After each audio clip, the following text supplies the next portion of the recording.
I've learned a few other things that I think are relevant is be careful what kind of assumptions you make on deals and don't go just on your gut on certain things. And you really got to have data.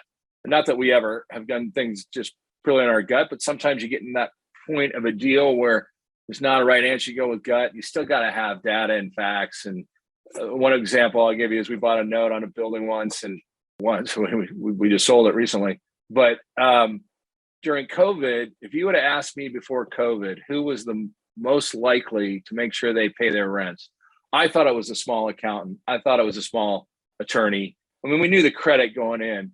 I was astounded in COVID that it was the first thing people, when they got scared, did, the smaller shops, was not pay their rent. And then they still have all these protections, so you can't charge late fees.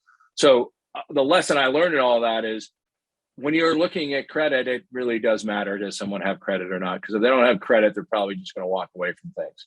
And it's a bet you talk about and you say it's real and it's all that, but it really came out to us the importance that when you are buying real estate, you are always buying a cash flow stream. And you got to be comfortable with that credit. And you can't just say, well, people keep their word.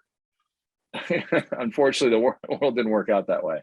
I thought that was an interesting lesson because I remember feeling so comfortable on a couple of leases we signed with a psychiatrist. I mean, it's small space. I mean, this is not devastating to our company and all, but I remember when I approved those leases, like, oh, I like people like that. You look them in the eye, they're going to pay your rent.